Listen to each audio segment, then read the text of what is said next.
A letter that changed the fate of an empire. Part 1. The Shadow of the Great Arch. The Beyond the Reach of Swords. The grandest wars in human history were not always won by the clash of steel or the thunder of 1,000 hooves. Sometimes the most devastating weapon is not a sword, but a simple piece of parchment. A letter. We often think of empires falling due to famine, plague, or massive invasions, but imagine a 400-year-old dynasty, a superpower of the ancient world, being brought to its knees by a single message carried by a solitary writer. This is the story of a document so powerful that it didn't just cross borders. It shattered them. This letter was not a request for peace, nor was it a declaration of war in the traditional sense. It was a spiritual and political ultimatum that challenged the very concept of divine kingship. When the ink was wet on this page, the world was divided between titans. By the time the ink had dried and the message was delivered, the foundations of those titans began to crumble into the dust of the desert. The titans of the East and West. To understand the gravity of this letter, we must look at the world of 628 AD. For centuries, the known world was a playground for two massive, immovable forces: the Byzantine Roman Empire in the west and the Sassanid Persian Empire in the east. These were not just kingdoms. They were entire civilizations that believed they were eternal. The Persians, ruled by the House of Sazan, were the masters of the Silk Road. Their capital, Ctesiphon, was a city of legends, home to the Tak Kasra, the largest single-span brick arch ever built, a structure so immense that it was meant to make every visitor feel like a mere ant in the presence of a god. The Persian Shahanshah, the king of kings, lived behind layers of silk and gold. He did not walk on common ground.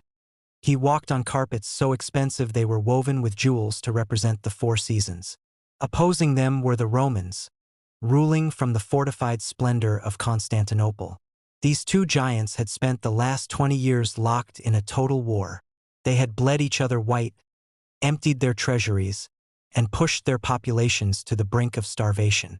They were exhausted, yet in their staggering arrogance, they believed that no other power on earth mattered. They looked at the Arabian Peninsula to their south and saw nothing but a barren wasteland, a vacuum inhabited by nomads. They were blinded by their own grandeur, unaware that the wind was changing. The composition of destiny. In the modest city of Medina, far from the marble palaces of the north, a new kind of power was rising. It wasn't a power built on inherited titles or hoarded gold, but on a conviction that would soon set the world on fire. In a simple room with a reed pen and a piece of goatskin parchment, a letter was being composed. This was not a letter of flattery.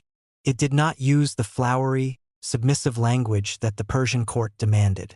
It did not bow to the Shahanshah's claim of being a brother to the sun and moon. Instead, the words were sharp, clear, and uncompromising. It was a direct invitation to the most powerful man on earth to recognize a higher authority. It was a call to justice, a call to equality, and a warning that the old world of tyranny was coming to an end. When the seal was pressed into the wax, it wasn't just sealing a letter. It was sealing the fate of the Persian soul. The man chosen to deliver this explosive document was Shuja bin Wahab. He was not a prince, nor was he a general. He was a man of unwavering faith, and he was about to walk into the lion's den with nothing but a leather pouch. The Odyssey through the Red Sands. Shuja's journey was a 1,000-mile odyssey through some of the most unforgiving terrain on the planet. To reach the Persian heartland, he had to navigate the Great Nafud Desert, a place where the red sands shift like waves in a silent, burning ocean. The sun here is not a friend. It is a predator. Every mile was a test of survival. Imagine Shuja, a solitary silhouette against the infinite horizon, riding through heat that could melt resolve and nights that were as cold as a grave. He didn't travel with a royal caravan. There were no guards to protect him from bandits or the shifting political alliances of the desert tribes. He moved like a ghost, avoiding the main trade routes controlled by Persian vassals. As he finally left the desert and reached the fertile floodplains of the Tigris and Euphrates, the landscape changed. He entered a world of massive stone fortifications, complex irrigation systems, and a hierarchy so rigid it felt like a prison. He passed through the city of Al-Hira, seeing the ironclad patrols of the Sassanid army. To the Persian guards, he was just another Badwi, a desert nomad. They had no idea that the bag on his saddle contained a psychological weapon that would soon make their iron armor feel like lead. The gates of Ctesiphon. Finally, Shuja reached the gates of Ctesiphon. The city was a sensory overload. The smell of exotic spices, the clamor of a dozen languages, and the sheer scale of the imperial architecture. He stood before the Great Arch of Kasra, a monument designed to intimidate. Shuja was led through a labyrinth of marble hallways, where the walls were covered in silk tapestries depicting the hunting exploits of the Shahs. Every courtier he passed was draped in jewels, their faces painted, their movements dictated by 1,000 years of ritual. The atmosphere was heavy with the scent of musk and the weight of absolute power. Shuja, in his simple woolen cloak, covered in the dust of 1,000 miles, looked like a flaw in the perfect diamond of the Persian court.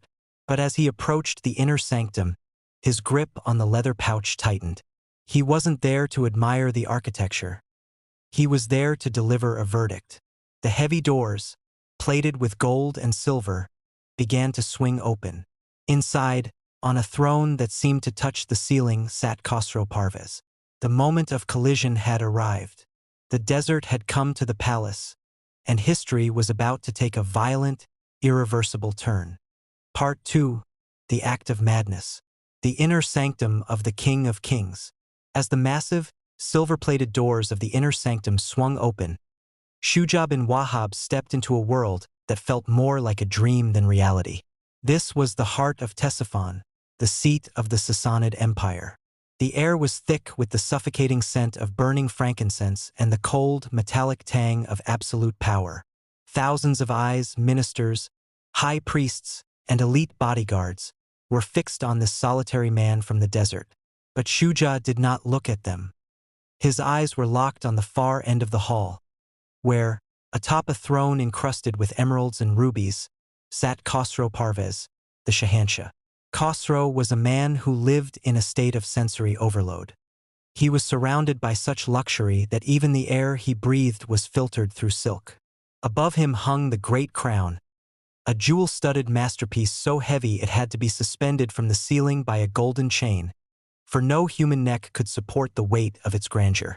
To Khosrow, the world was a map of his own making. He had recently pushed the Byzantine Romans to the brink of collapse. He felt invincible, a brother to the sun and moon. When he saw Shuja, covered in the dust of 1,000 miles, wearing a simple woolen cloak, his first reaction was not fear, but a profound, stinging disgust. The presentation of the message.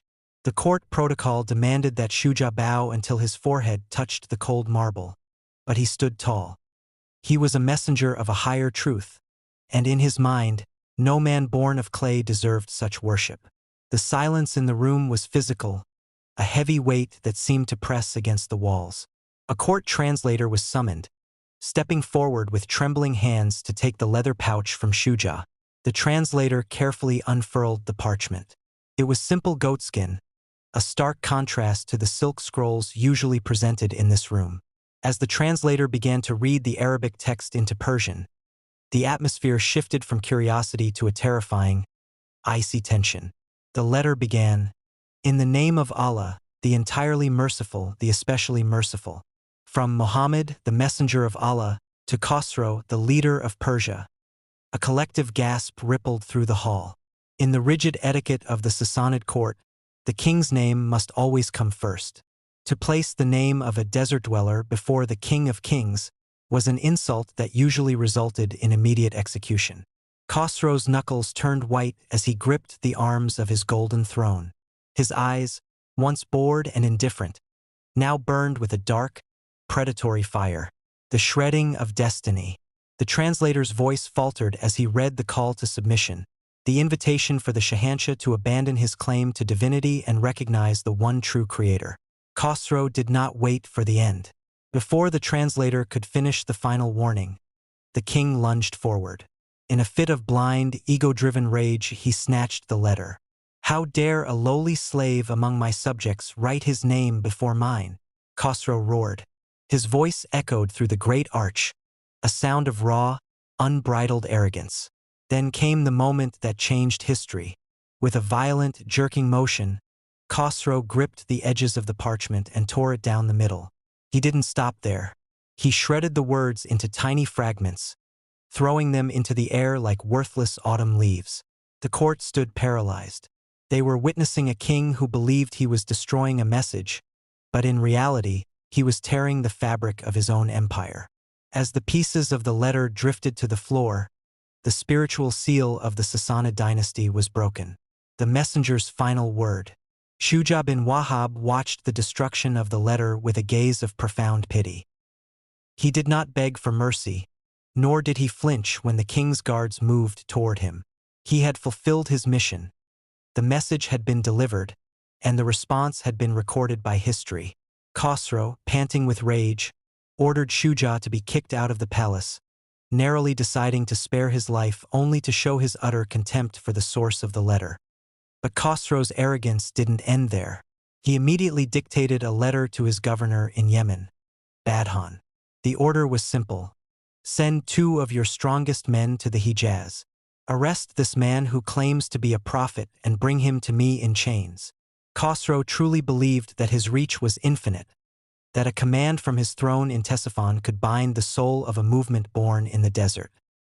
He returned to his wine and his silk, convinced that he had crushed a minor rebellion of the spirit. He did not realize that the tear he had started in that parchment was now spreading through the heart of his kingdom. The echo in Medina. When Shuja bin Wahab finally returned to Medina and recounted the events of the throne room, a heavy silence fell upon those who listened. When the news reached the Prophet Muhammad, PBUH, that the king of Persia had torn the letter, he did not call for an immediate army. He did not express anger. Instead, he uttered a single, chilling prophecy that would haunt the ruins of Ctesiphon for centuries.